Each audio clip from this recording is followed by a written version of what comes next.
Hi everyone, welcome back. I hope आप सब अच्छे हैं। ये है हमारा पार्टनरशिप अकाउंटिंग की सीरीज में लेक्चर नंबर 4।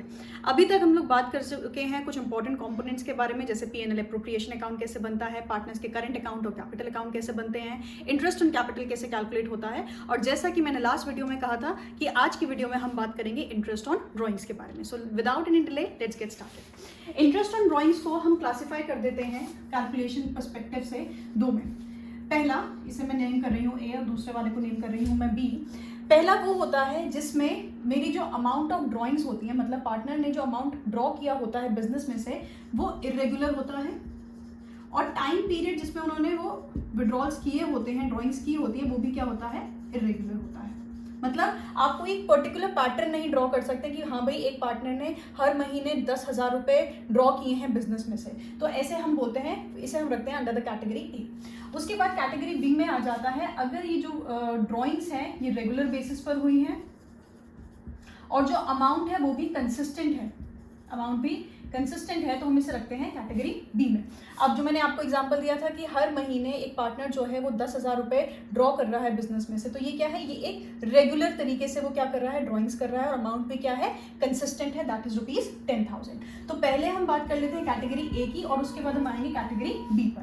तो कैटेगरी ए की जब हम बात करते हैं तो इसे हम समझेंगे यूजिंग एन एग्जाम्पल। तो एक एग्जाम्पल ले लेते हैं और एग्जाम्पल में हम लोग मान लेते हैं कि एक पार्टनरशिप फर्म है और उसमें एक पार्टनर है जिनका नाम है ए। अब आप ए से कोई भी नाम ले सकते हैं, अमन ले सकते हैं, या कुछ भी जो आपका नाम बन करे आप वो ले सकते हैं। मैं यहाँ पर लिख रही हूँ ए। तो एक पार्टनरशिप फर्म है, उसमें एक पार्टनर है जिसका नाम है ए। अब ए ने क्या किया है, कुछ इरेगुलर इंटरवल्स पे कुछ इरेगुलर अमाउंट्स जो थे वो बिजनेस में से ड्रॉ किए हैं, और हमें बताना है कि भाई इंटरेस्ट ऑन ड्रॉइंग्स कितना पड़ेगा। अगर पार्टनरशिप डीड में गिवन है कि अगर पार्टनर कोई भी अमाउंट ड्रॉ करता है तो उसे 5% इंटरेस्ट ऑन ड्रॉइंग देना पड़ेगा। अब ये पार्टनरशिप डीड में स्पेसिफाई है, इसीलिए हम लोग इंटरेस्ट ऑन ड्रॉइंग चार्ज कर पाएंगे, क्योंकि अगर पार्टनरशिप डीड साइलेंट होती है या पार्टनरशिप डीड नहीं होती है तो उस केस में इंटरेस्ट ऑन ड्रॉइंग्स कभी भी नहीं चार्ज किया जाता है। तो पार्टनरशिप डीड में गिवन था कि भाई 5% पर एनम, अभी पर एनम वर्ड बहुत इंपॉर्टेंट है, पर यानी कि हर एनम मतलब साल, हर साल पे 5% पर एनम का हम लोग इंटरेस्ट चार्ज करेंगे। अब ए ने क्या किया, कुछ भी डेट्स ले लेते हैं। लेट्स से पहली मैंने एक डेट ले ली 1 अक्टूबर, ठीक है। दूसरी डेट मैंने ले ली लेट्स से 1 नवंबर, और उसके बाद मैंने लेट्स से एक और डेट ले ली 31 दिसंबर, ठीक है। मैंने रैंडमली कोई भी 3 डेट्स ले ली हैं।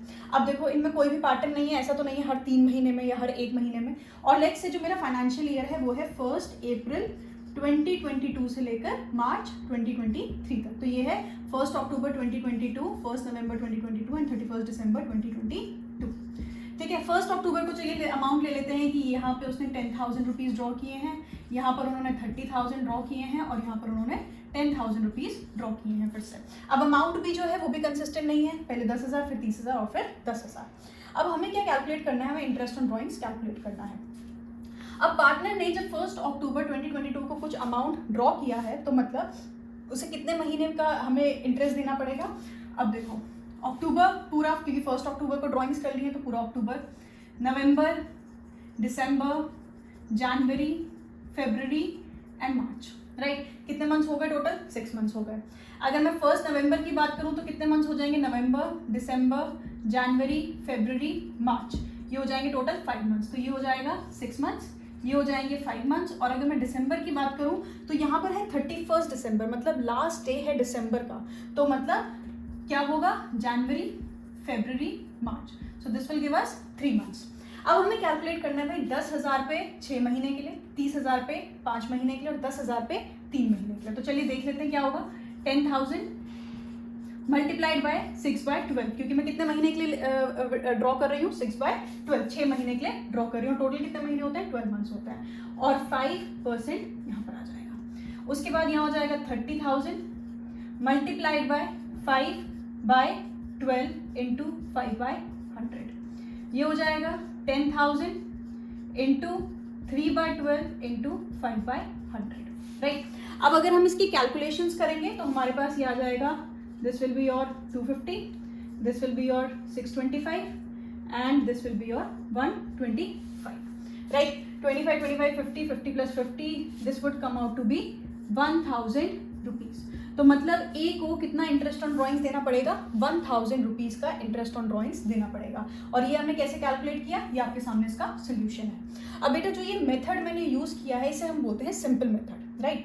और इसके अलावा हमारे पास एक और मेथड होता है जिसे हम बोलते हैं प्रोडक्ट मेथड। अब जो प्रोडक्ट मेथड है वो भी कौन से मेथड से आया है, वो भी सिंपल मेथड से ही आया है। लेट्स सी कैसे। अब मैं क्या करती हूँ, इन तीनों चीज़ों को यहाँ पर लिख देती हूँ। अब अगर मैं लिखूंगी तो इसका मतलब क्या है, लेट्स से यहाँ पर है, ये है 10,000 into 6/12 into 5/100 plus 30,000 plus multiplied by 5/12 into 5/100 plus 10,000 into 3/12 into 5/100, right. यही किया मैंने। यहाँ पर मैंने सिंपली पहले अमाउंट निकाल दिया, बाद में उन्हें प्लस कर दिया। यहाँ पे मैंने दिखा दिया कि भाई पहले 10,000 रुपये जो थे उस पर 6 महीने का आप इंटरेस्ट कैलकुलेट करेंगे, उसके बाद जो 30,000 रुपये थे उस पर 5 महीने के लिए इंटरेस्ट कैलकुलेट करेंगे, उसके बाद जो 10,000 रुपये थे उस पर 3 महीने के आप लोग इंटरेस्ट कैलकुलेट करेंगे, और जो भी इनके आंसर्स आएंगे उन्हें आप क्या कर देंगे, ऐड कर देंगे। तो आपके पास टोटल इंटरेस्ट ऑन ड्रॉइंग्स आ जाएगा जो एक पार्टनर को पे करना होगा। अब मैं क्या कर रही हूँ, मैं जिनमें सब में एक कॉमन चीज़ है उसे मैं कॉमन ले रही हूँ। क्या है वो, एक तो ये which is your rate of interest, इसे मैं किससे डिनोट कर रही हूँ, आर से डिनोट कर रही हूँ। और एक है सब में 1/12, राइट, ये भी क्या है, सब में कॉमन है। तो अगर मैं 1/12 इंटू आर को कॉमन ले लूँ, राइट, अगर मैं इसे कॉमन ले लूँ तो क्या हो जाएगा कि भाई जो मैंने पहले अमाउंट विड्रॉ किया है इसे मैं दिखा रही हूँ एज A1 इंटू टाइम क्या है यहाँ पर 6 मंथ्स है, ठीक है, प्लस अमाउंट 2 कितना है 10,000 मल्टीप्लाइड बाय टाइम ऑफ, ये है टाइम 1 का, ये है टाइम 2 का, प्लस ये है amount 3 into time of 3rd one, right. ये हमारे पास एक क्या आ गया, सिंपल सा फॉर्मूला आ गया। हमें सिंपल क्या करना है, जितने भी हमारे अमाउंट्स हैं उसे हमें क्या करना है, रिस्पेक्टिव टाइम से मल्टीप्लाई करना है। मतलब यहाँ पर मैं वो बना लेती हूँ, अमाउंट है यहाँ पर 10,000 मल्टीप्लाइड बाय 6, यहाँ पर कितना है भाई 30,000 मल्टीप्लाइड बाय टाइम कितना है 5 मंथ्स, यहाँ पर कितना आ जाएगा, अमाउंट कितना है भाई 10,000 मल्टीप्लाइड बाय कितने मंथ्स हैं 3 मंथ्स हैं। तो ये हो जाएगा हमारे पास 60,000, ये हो जाएगा हमारे पास 1,50,000 और ये हो जाएगा हमारे पास 30,000, right. This would be your 60,000, 1,50,000 and this would be your 30,000। तो ये हमारे पास आ जाएगा कितना 2,40,000। कैसे, 5 + 3 8 + 6 will give you this will come out to be 2,40,000। अब हमारे पास ये आ गया 2,40,000। अब हमें सिंपल क्या करना है, इससे किससे मल्टीप्लाई करना है, 2,40,000 into 1/12 into rate of interest कितना है 5/100, राइट। अब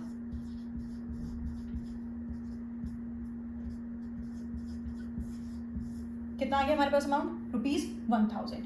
ये जो मेथड मैंने यहाँ पर किया है इसे बोला जाता है बेटा प्रोडक्ट मेथड, ठीक है। और जो ये प्रोडक्ट मेथड है ये आया किससे, हमारे सिंपल मेथड से ही आया है। सिंपल मेथड में मैंने सिंपली क्या किया था, हर एक इंडिविजुअल का मैंने कैलकुलेट किया था। यहाँ पे जो कॉमन था, कॉमन क्या था हमारा रेट और 1/12, मैंने उसे बाहर कॉमन ले लिया और मैंने जो अमाउंट था उसे बस टाइम से क्या कर दिया, मल्टीप्लाई कर दिया, और मैंने फिर उन्हें एक साथ 1/12 और 5/100 से क्या कर दिया, मल्टीप्लाई कर दिया। तो आंसर जो होगा वो आपका क्या होगा, दोनों तरीके से सेम आएगा। तो जब आप ये फॉर्मूला देखते हैं तो आपको कंफ्यूज नहीं होना है कि ये फॉर्मूला कहाँ से आया है। फॉर्मूला आपका जो बेसिक सिंपल मेथड है वहीं से आया है। तो हम इस फॉर्मूला को क्या दिखा देते हैं, ये फॉर्मूला क्या बन जाता है हमारा, फॉर्मूला हमारा सिंपल सा बन जाता है, मैं यहीं पर दिखा रही हूँ, 1/12 इंटू रेट इंटू जितना भी सबमिशन होगा किसका, आपका products of amount withdrawn, amount drawn into time, right. क्या किया हमने यहाँ पर किया था 10,000 इंटू 6, यहाँ किया था 30,000 इंटू 5, यहाँ किया था 10,000 इंटू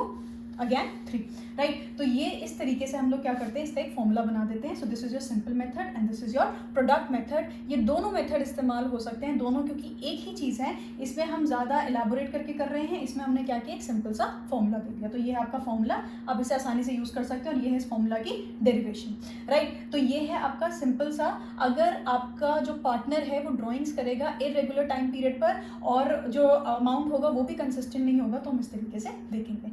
अब बात कर लेते हैं interest on drawings according to category D. अगर हम लोग अगर जो पार्टनर है वो रेगुलर इंटरवल्स पर एक स्पेसिफिक अमाउंट ड्रॉ कर रहा है बिजनेस में से, तो उसकी कैलकुलेशन हम कैसे करेंगे। इसे भी हम फर्दर क्लासिफाई कर लेते हैं दो में, टाइम पीरियड के बेसिस पर, कि अगर जो ड्राइंग्स हैं वो मंथली हैं और अगर जो ड्राइंग्स हैं वो क्वार्टरली हैं। और अगर एक बार आपको इसका कंसेप्ट समझ में आ गया तो बेशक आप इसकी और भी कैटेगरी क्रिएट कर लेना, बेशक आप इसे हाफ ईयरली भी बोल लेना, बेशक आप इसे 9 मंथ्स में भी बोल लेना, आप इसे फिर किसी भी तरीके से इस्तेमाल कर सकते हैं अगर आपको एक बार इसका बेसिक फंडा क्लियर हो जाएगा तो चलिए सबसे पहले बात करते हैं मंथली की, राइट। मंथली की, लेट्स से एक पार्टनर है, वो हर महीने 10,000 रुपीज ड्रॉ करता है बिजनेस में से और उसे देने हैं 6% पर एनम के हिसाब से इंटरेस्ट ऑन ड्रॉइंग्स। तो हमें ये कैलकुलेट करना है कि भाई at the end of the year उसे कितना जो है उसे कितना इंटरेस्ट ऑन ड्रॉइंग्स देना पड़ेगा। अब जब आप मंथली की बात करोगे तो आप कहोगे भाई मंथ में हम कब कर रहे हैं ड्राइंग्स, तो इसीलिए इसकी भी 3 कैटेगरीज आ जाती हैं। अब आप कहेंगे इसमें और कैटेगरीज आई जा रही है, लेकिन डोंट वरी, सबका जो फंडा है वो सेम ही है। हम लोग बस क्या कर रहे हैं उसकी कैटेगरीज क्रिएट कर रहे हैं। बुक में जब आप देखते हो तो उसे बहुत कॉम्प्लेक्स लगता है, लेकिन अगर एक बार समझ में आ गया तो बहुत आसान है। मंथली में भी हमने 3 कैटेगरीज बना दी कि भाई एक, अगर हमने महीने की शुरुआत में, मतलब पार्टनर ने महीने की शुरुआत में ड्राइंग्स की हैं। दूसरा, अगर उसने महीने के बीचों बीच ये सारी ड्राइंग्स की हैं, या फिर अगर उसने महीने के एंड में ये सारी ड्राइंग्स की हैं। ठीक है, तो इसमें भी हमारे पास क्या आ गई, 3 कैटेगरीज आ गई। तो सबसे पहले हम देख लेते हैं स्टार्ट वाला कि भाई एक हमारा पार्टनर है, वो हर महीने की स्टार्टिंग में क्या करता है, कुछ अमाउंट ड्रॉ करता है। वो अमाउंट कितना है, 10,000 है। उसे कितना रेट ऑफ इंटरेस्ट देना है ड्राइंग्स पर, 6% पर एनम के हिसाब से। तो अब हमें बताना है कि भाई इंटरेस्ट ऑन ड्राइंग्स कितना आएगा। अब अगर मैं कहूँ कि भाई 1 अप्रैल को हमारा जो ये अकाउंटिंग ईयर है वो स्टार्ट हो रहा है, फाइनेंशियल ईयर स्टार्ट हो रहा है, तो अब देख लेते हैं इसके हिसाब से क्या होगा। अब 1 अप्रैल को मेरा स्टार्ट हो रहा है, तो मतलब 1 अप्रैल को उसने क्या किया होगा, अमाउंट विड्रॉ किया होगा। कितना किया होगा, 10,000 विड्रॉ किया होगा। कितना उसे रेट ऑफ इंटरेस्ट देना है, 6% के हिसाब से देना है। और वो कितने महीने के लिए देगा, अब देखो अप्रैल, मई, जून, जुलाई, अगस्त, सितंबर, अक्टूबर, नवंबर, दिसंबर, जनवरी, फरवरी, मार्च, मतलब उसे पूरे 12 महीने पर क्या देना पड़ेगा, इंटरेस्ट देना पड़ेगा, राइट। तो मतलब हमें क्या करना है, पूरे साल भर पर ये क्या देगा, इस पर इंटरेस्ट देगा, राइट। चलिए मैं एक टाइमलाइन बना लेती हूँ यहाँ पर, ये एक टाइमलाइन बना लेती हूँ। ये स्टार्ट करती हूँ अप्रैल से, ये मई, जून, जुलाई, अगस्त, सितंबर, अक्टूबर, नवंबर, दिसंबर, जनवरी, फरवरी, मार्च। चलिए यहीं ख़त्म कर देते हैं इसे, ये आ गया हमारा मार्च तक, ठीक है। अब उसने क्या किया, 1 अप्रैल को 10,000 रुपये ड्रॉ किए हैं, तो वो ये 10,000 पर पूरे साल भर के लिए क्या देगा, इंटरेस्ट देगा, राइट। उसके बाद मई में जो वो 10,000 रुपये विड्रॉ करेगा या ड्रॉ करेगा, उसका 1 महीने का उसे इंटरेस्ट नहीं देना पड़ेगा, बाकी कितने महीने के लिए देना पड़ेगा, 11/12 मंथ्स के लिए उसे क्या देना पड़ेगा, पूरा इंटरेस्ट देना पड़ेगा। जून में कितना हो जाएगा भाई, 10 मंथ्स। जुलाई में कितना हो जाएगा, 9 हो जाएगा। इसी तरीके से क्या होता रहेगा, लास्ट तक आते आते वो क्या करेगा, 1 मंथ का यहाँ पर जब वो विड्रॉल करेगा स्टार्टिंग में, जैसे उसने 1 मार्च को लास्ट ड्रॉइंग की, कितने की, 10,000 की, तो कितना साल बचा है, 1 महीना बचा है सिर्फ। तो यहाँ पे वो क्या करेगा, सिर्फ 1 महीने के लिए क्या देगा, अपना यहाँ पर 1/12, सिर्फ 1 महीने के लिए वो क्या चार्ज होगा, उस पर इंटरेस्ट ऑन ड्रॉइंग चार्ज होगा लास्ट 10,000 रुपीज़ पर। तो इस तरीके से अगर मैं इसे सॉल्व करूँगी तो बहुत टाइम लग जाएगा। तो हम सिंपल क्या कर लेते हैं, हम सिंपल ले लेते हैं कि भाई टोटल ड्रॉइंग्स कितनी है। अब टोटल ड्रॉइंग्स हमारी आसानी से निकल सकती हैं, कैसे निकल सकती हैं भाई, नंबर ऑफ मंथ्स कितने हैं, 12 महीने हैं। एक ड्राइंग का अमाउंट कितना है, 10,000। अब जब हमें पता है कि हर महीने उसने सेम अमाउंट ड्रॉ किया है, तो ऑब्वियस सी बात है टोटल कितना हो जाएगा भाई,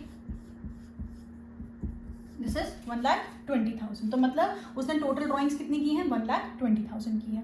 अब 1,20,000 तो उसे कितना रेट ऑफ इंटरेस्ट देना है, 6% रेट ऑफ इंटरेस्ट देना है, ठीक है भाई। ये हो गया अमाउंट, ये हो गया रेट ऑफ इंटरेस्ट। लेकिन जो पूरा 1,20,000 है वो उस पर पूरे साल भर का इंटरेस्ट तो ना देगा, क्योंकि पहले अगर मैं महीने की बात करूँ तो पहले महीने में तो सिर्फ 10,000 रुपये पे उसे इंटरेस्ट देना है ना, लास्ट महीने तक आते आते उसे पूरा 1,20,000 रुपये पर पूरा इंटरेस्ट देना पड़ेगा। तो मतलब हमें एक ऐसा टाइम पीरियड देना है जो इसे भी रिप्रेजेंट करे और इसे भी रिप्रेजेंट करे। तो हम इसे क्या कर देंगे भाई, एवरेज टाइम। अब एवरेज का क्या फॉर्मूला होता है भाई, हम सबको पता है एवरेज क्या होती है, मिड वैल्यू होती है। अब वो मिड वैल्यू क्या होगी, मिड वैल्यू कैसे निकलेगी, सबसे पहली चीज time left after first drawing, कि भाई पहली ड्राइंग के बाद कितना टाइम बचा, plus time left after last drawing, और एवरेज का हमें पता है जितनी नंबर ऑफ ऑब्जर्वेशन होती है उतने से हम लोग डिवाइड कर देते हैं, तो क्या हो जाएगा, डिवाइडेड बाय 2।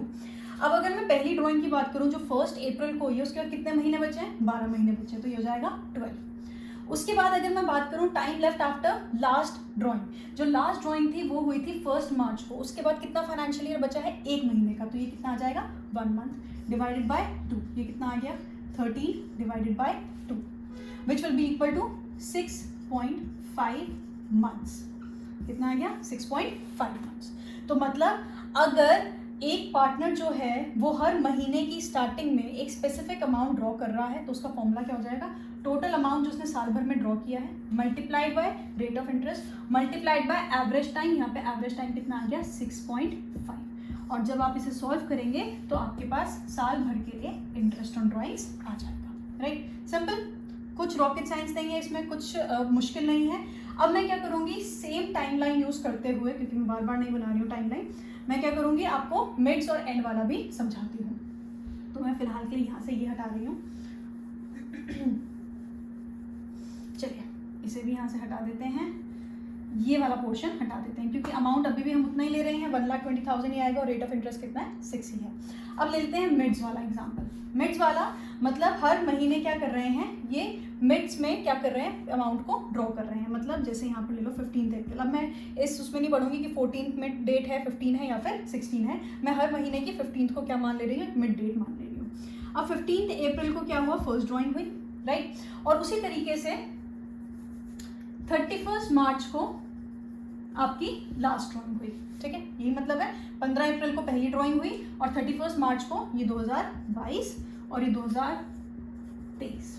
तो 15 अप्रैल 2022 को पहली ड्राइंग हुई है 10,000 रुपये की, और 31 मार्च 2023 को लास्ट ड्राइंग हुई होगी। अब हमें फॉर्मूला अच्छे से पता है, मैंने यहाँ पर लिखा था time left after first drawing, पहली ड्राइंग के बाद जो टाइम बचा है, प्लस लास्ट ड्राइंग के बाद जो टाइम बचा है, लास्ट ड्राइंग के बाद जो टाइम बचा है डिवाइडेड बाय 2। अब अप्रैल 15 को मैंने जब ड्राइंग्स की हैं तो मई से बच जाते हैं 11 महीने, यहाँ से कितने बच जाएंगे, 11.5 मंथ्स, राइट। अब आधा महीना ही तो खत्म हुआ पूरे साल में से, तो आधा महीना जब हम माइनस कर देंगे 12 मंथ्स में से तो कितना बचेगा, 11.5, तो ये आ गया 11.5 प्लस। उसके बाद 15 मार्च को मैंने लास्ट विड्रॉल किया है, राइट। 15 मार्च से 31 मार्च तक कितना टाइम बचेगा, आधा महीना बचेगा। इसे मैं कैसे दिखाऊंगी, 0.5 months divided by 2, this will be 12 divided by 2, this will come out to be 6 months. ये कितना आ जाएगा, 6 मंथ्स, मतलब 1,20,000 इंटू 6/100 मल्टीप्लाइड बाय 6, राइट। तो अगर हम मंथ की स्टार्टिंग में करते हैं तो हमारे पास कितना आ रहा था वो हमें पता चल गया, मिड्स में करते हैं तो हमारे पास कितना आ रहा है ये हमें पता चल गया। अब बात करते हैं एंड की। अब एंड के लिए भी हम यहीं पे दिखा देते हैं। अब अगर मैं हर साल हर महीने की एंड में ड्राइंग्स कर रही हूँ तो क्या होगा। अब मैंने अप्रैल की एंड में क्या किया, ड्राइंग्स की हैं। अब अप्रैल की एंड में किया तो भाई अप्रैल में के महीने का तो हमें इंटरेस्ट देना नहीं पड़ेगा, किसके लिए देना पड़ेगा, बाकी बचे हुए 11 महीने का। तो भाई ये कितना हो गया, फर्स्ट ड्राइंग के बाद कितना टाइम बचा, 11 महीने का। उसके बाद मैं बात करूँ 31 मार्च को उसने ड्राइंग्स की हैं। अब भाई 31 मार्च को अगर ड्राइंग्स की हैं तो इसका मतलब ये है कि फाइनेंशियल ईयर खत्म हो गया है ना, अब उसे उस ड्राइंग्स पर उस साल में इंटरेस्ट देने की जरूरत नहीं है, अब वो नेक्स्ट फाइनेंशियल ईयर में चला जाएगा। तो कितना टाइम बचा है लास्ट ड्राइंग के बाद, 0 मंथ्स, राइट, डिवाइडेड बाय 2, तो ये कितना आ गया 2 which is equals to 5.5 months. तो अगर मंथली ड्राइंग्स होंगी और एंड में होगा तो ये कितना आ जाएगा 5.5, ये कितना आ गया था 6, और ये कितना आया था आपका 13/2 which was equal to 6.5, right. तो ये आ गई हमारी सारी कैलकुलेशन, ये आ जाएगा 5.5। तो आपको क्या करना है, आपको हर एक मंथ का अलग से कैलकुलेट करने की जरूरत नहीं है। अगर आपको पता है कि मंथली ड्राइंग्स हैं तो आप देख लो भाई कौन सी स्पेसिफिक डेट पर हो रही है, मिड में हो रही है, स्टार्टिंग में हो रही है या फिर एंड में हो रही है, टोटल अमाउंट कैलकुलेट कर लो। अब यहाँ पर बहुत लोग बच्चे गलती कर देते हैं, वो अमाउंट कितना ले लेते हैं 10,000। बेटा आपको ये याद रखना है 10,000 एक ड्राइंग का अमाउंट है, राइट। तो साल भर में कितनी ड्राइंग्स हुई होंगी 10,000 इंटू 12।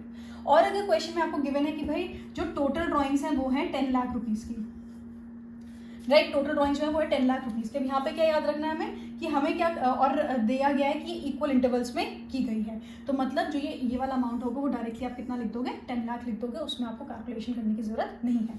उसके बाद ये याद रखना है कि जो रेट हमें दे रखा है वो किस हिसाब से है, पर एनम के हिसाब से है, सेमी एनुअली ना हो, 2 ईयर्स का ना हो, सिर्फ पर एनुअल हमें दिया गया हो, राइट। तो इस तरीके से हम कैलकुलेट करते हैं अगर हमारे पास क्या होता है, मंथली होता है। तो अब इसी टाइमलाइन का हम इस्तेमाल करेंगे अगर हमें क्वार्टरली कैलकुलेट करना होगा। तो चलिए मैं यहीं पे ही हटा देती हूँ और फिर हम बात कर लेते हैं क्वार्टरली ड्राइंग्स के बारे में।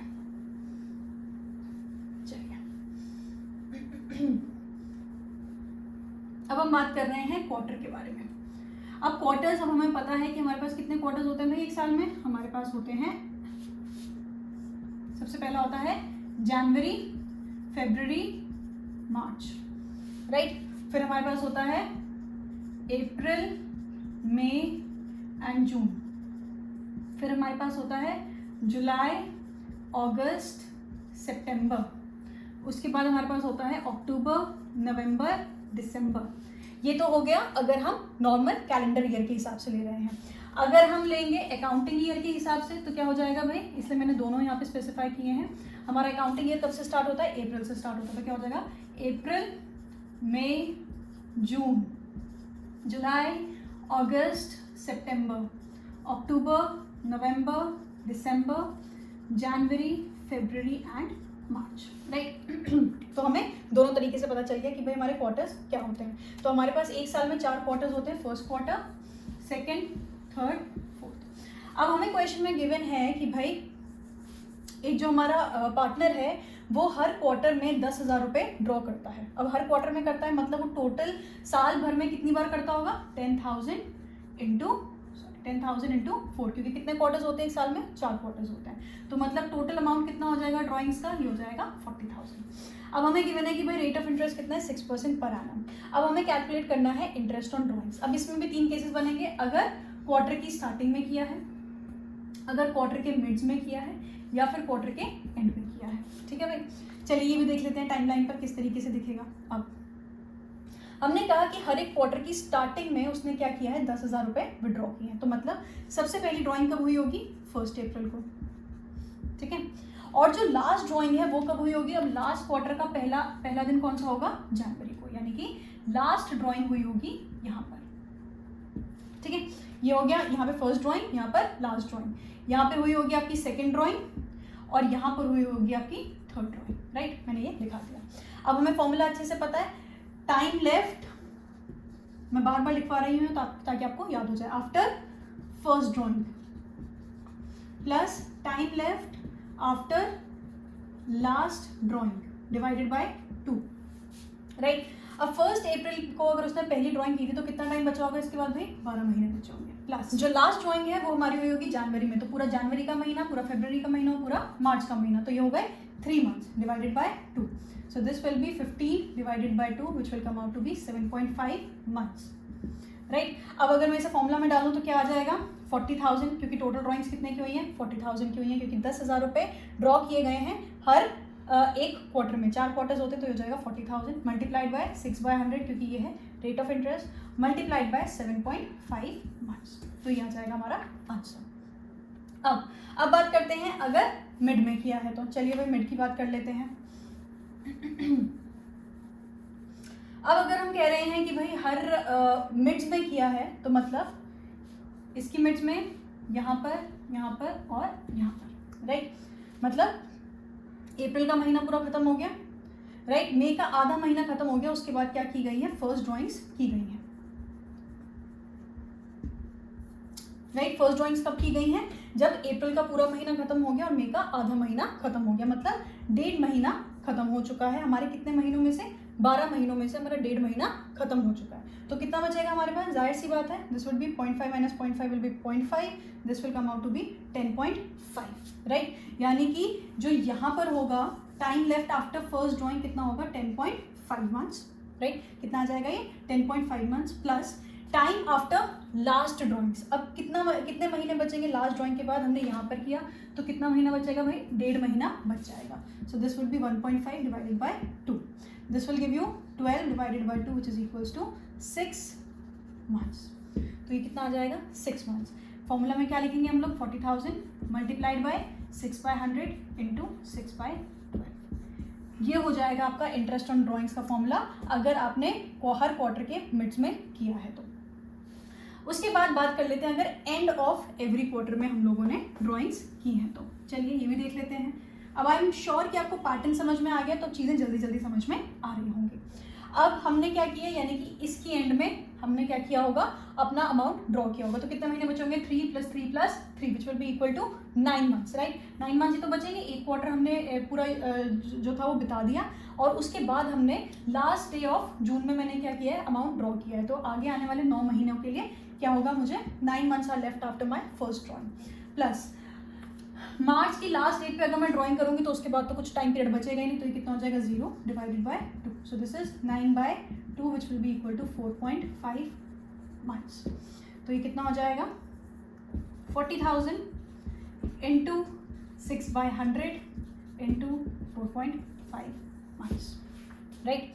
तो इस तरीके से हमने क्या कैलकुलेट कर लिया। अगर भाई मंथली होती हैं या फिर अगर क्वार्टरली होती हैं, अब अगर मैं उसी हिसाब से कहूँ कि भाई सेमी एनुअली हो रही है, तो सेमी एनुअली में भी बहुत आसान हो जाएगा। आप कहोगे भाई स्टार्टिंग में हुआ है या फिर एंड में हुआ है।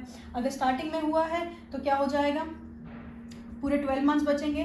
लास्ट में कितना बचेगा? अगर मैं कह रही हूँ कि वो बिल्कुल मिड्स में कर रहे हैं तो उसके लिए भी आपका फॉर्मूला बहुत आसान हो जाएगा बनाना।